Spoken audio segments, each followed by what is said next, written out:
Ayan, hello mga ka-reels. Share ko lang po sa inyo mga kaibigan ang aking napamili na mga isda mga kaibigan, no? Kasi pumunta kami sa Asian Store. Nagulat naman ako sa presyo mga kaibigan. Grabe.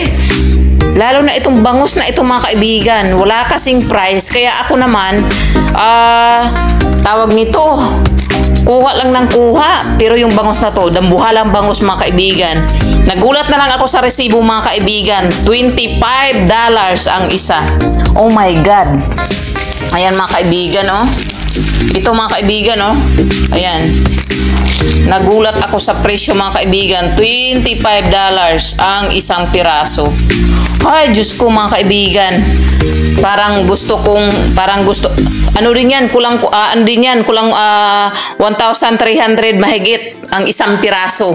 Ayan mga kaibigan, oh. Kaya, hindi na talaga ako babalik nitong store na ito, na Asian Store. Kasi ano, budol, ayan oh. Isang piraso, $25. Nagulat naman ako. Sobrang laki naman niya mga kaibigan. Pero, parang triple ang presyo. Tapos ito namang ano, tinapang bangus na ito. Dati, ano lang to, $6.99 ang isang piraso. Ngayon, $10 na mga kaibigan. Oh my goodness. Napakamahal po dito sa Pensacola, Florida mga kaibigan. Ayan. Grabe. Tapos ito mga galunggong natin. Dati $6.99 lang per pound. Ngayon, ito 2 pounds to. Ano na to mga kaibigan? $15.99. Grabe siya. Nagulat ako mga kaibigan. Parang ayaw ko nang kainin yung aking bangus. Ayan.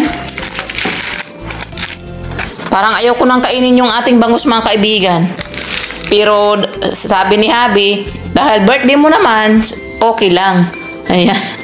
Grabe, kasi gusto kong mag-ihaw ng bangus mga kaibigan. Kaso, itong bangus na nakita natin sa Asian Store, ayan, frozen po yan ha. Ano naman? $25 ang isang piraso. Diyos ko po mga kaibigan. Ayan. Pag si Habi kasi ang magbayad, walang ano yan, hindi yan tinitingnan yung mga presyo o resibo. Ito, wala talagang presyo ito. Gulat naman pag $25 ang isa. Ay, grabe. Tapos meron tayong 4 pounds. 2 kilo ng hipon dito mga kaibigan.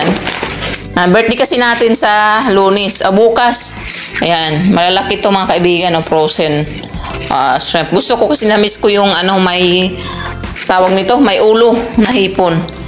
Kaya ito mga kaibigan, parang ayaw kong kainin yung ating bangus. Pero dambuhalang bangus po ito mga kaibigan. Siguro mahigit 1 kilo ang isang piraso. Pero 1,300 mahigit, kulang-kulang 1,400. Ay nako, Diyos ko po. Ayan. Parang ayaw ko na siyang kainin mga loves. Ayan, frozen pa oh, ayan. From Thailand, from Thailand pala, product of Thailand o Taiwan pala ito mga kaibigan.